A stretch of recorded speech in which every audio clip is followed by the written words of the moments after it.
saying the police have blood on their hands. And the Telegraph also highlights how the Attorney General is set to consider whether judges should review Callaghan's sentence. With me this morning to have his thoughts on that and other stories too with our review is Oliver Dobbs from Truro. He's a writer and also studying theology at Oxford. Welcome back. Nice to see you again, Oliver. Good morning, James. Nice to see you. Good morning. As I say, this dreadful, dreadful story, this heartbreaking story is right across the papers, across social media as well this morning. Why has it caught your attention? Well, I think what is in the past few days, because obviously we heard about these killings in the summer, dreadful story, terrible for the victims, for their families. But as we've learned more about the killer and in particular his mental health issues, it's become a very fractured, in some cases quite raucous debate about responsibility, because the reason why he didn't have to plead on a murder charge but instead on a manslaughter charge is because it was deemed he had diminished responsibility, and as someone who studied philosophy at A-level, you think back to cases like the James Bulger killing, where there was a debate as to whether in that case two children who committed an act of murder, whether they had diminished responsibility because of their age. So how do we as a society treat people who clearly have something wrong with them which is out of their control, which leads them to do terrible things? Do we treat them in the same way as those with full intent and sort of pure evil? It's a difficult thing to decide. I don't know how on earth you would steer a course with something like this. I was watching the news last night and hearing from the mother of one of those affected by this. I think that was Barnaby Weather's mother, actually, and citing some of the instances within the attack which made her really question about whether there was premeditation or not in this. Yeah, premeditation is, again, it's difficult because someone in a mental ill state could have intention that may be coming from, say, voices in their head. That's what we've heard, that apparently he had voices in his head telling him to commit murder. So is that true intent if he's being led by a disease? That it's so difficult. And I think as a country, because I think often the newspapers, when there's a case of, say, someone being released early from prison, they tend to take the line that no, these people must remain there for life. Well, is that really the best deterrent, or is that sorry, no, that's fine. Sorry, I've got epilepsy just for this. No, okay, that's fine. Take it steady. So, in this case, I would say yes, he needs to be locked up. He's clearly a dangerous individual, but where else would we put him? Would we put him in a normal prison for life, or I think far more suitably in a hospital? It's clear. That's where he needs to be. Yeah, certainly so. Yeah, Oliver, it's as I say, there's so much debate there now. The debate now goes on in terms of that sentence, whether it's too lenient, and then the responsibility obviously falling to the likes of the Attorney General to navigate a course through all of this. Interesting to hear your thoughts on that this morning. There's also been this discussion, hasn't there, about the rapid escalation perhaps of the threat of Russia in the news, and the suggestion that there would need to be potentially a call-up if it came to war with Russia, which is an awful situation, putting it incredibly mildly, to contemplate. But then the papers this morning are suggesting a poll that's been carried out. 10%. Less than 10% of Brits would be prepared to fight, and also a suggestion that maybe too many Brits would actually be too fat to fight. Yeah, when I heard that on the Today programme this morning before I came in, too fat to fight, when my sister and I were in primary school, they did a Christmas play, and it was about the reindeers being too fat to fly, and they sung this song, and I was just taken back to that. No, it's I'm quite a heavy set man. I think I probably fit in that category, and I think I think it's a genuine concern, because clearly it's a very dangerous situation with war in Europe has returned.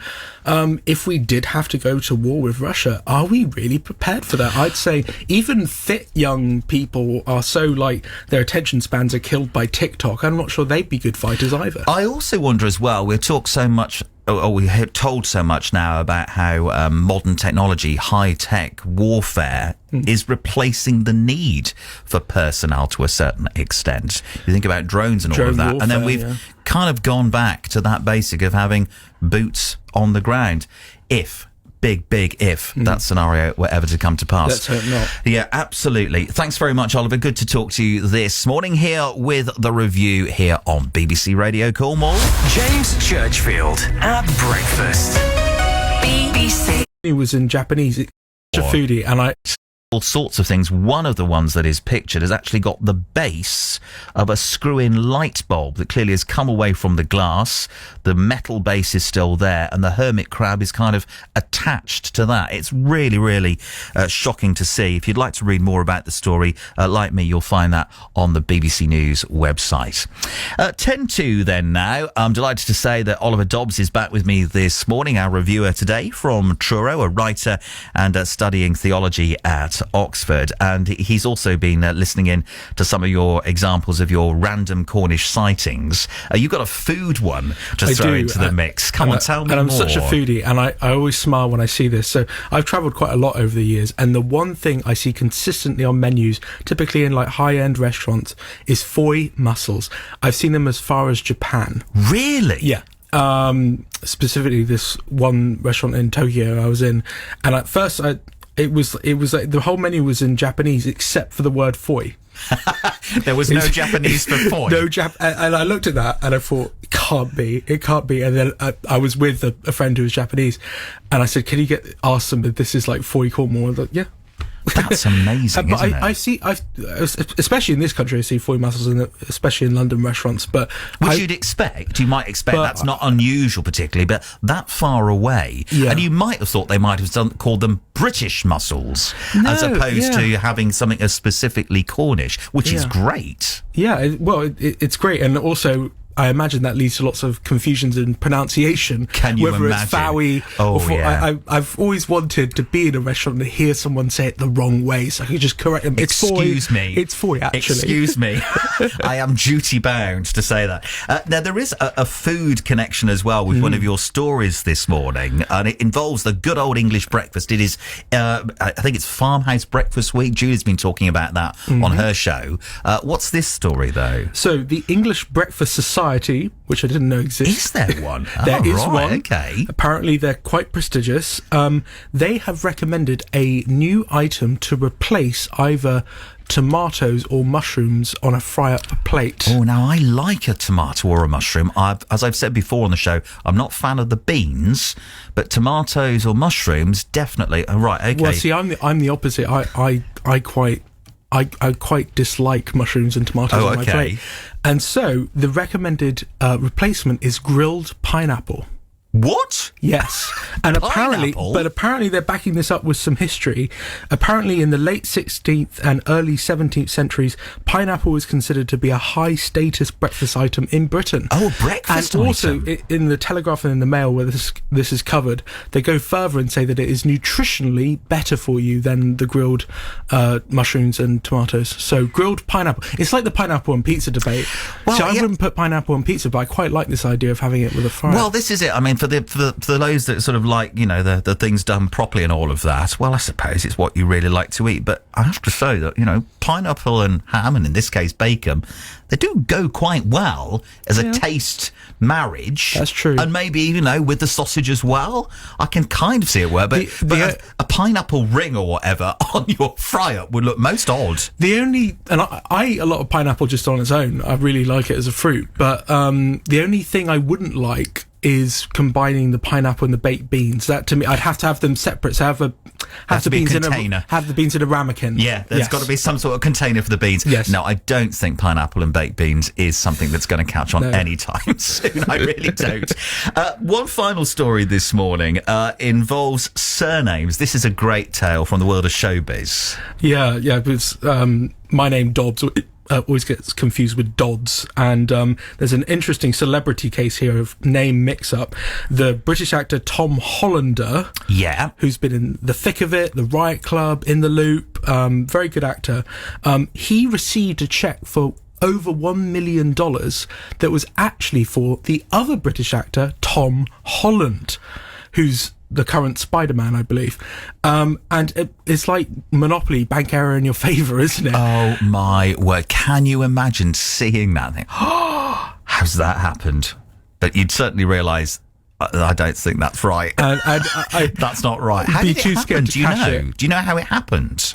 Apparently, it was to do with an agency and there being a mix-up. And actually, it seems to come back to me now. Weren't they both with the same agency? I think that's what it is. So they were obviously, both their names were on the books at that particular time, and then one or the other left said agency. It reminds me of another show business mistake when they got the envelope for the Oscars wrong between Moonlight and La La Land as to who won Best Picture. Do you remember that? I vaguely do now you say that. And that was a mistake of names and cards being mixed up, and basically the wrong Best Picture was announced. It was announced as La La Land, and then 10 minutes later the production managers came on the stage and said, no, it's actually Moonlight. That is a lot more embarrassing, That isn't was it? heavily embarrassing. Horribly public for that mistake, isn't it? Really is. Gosh.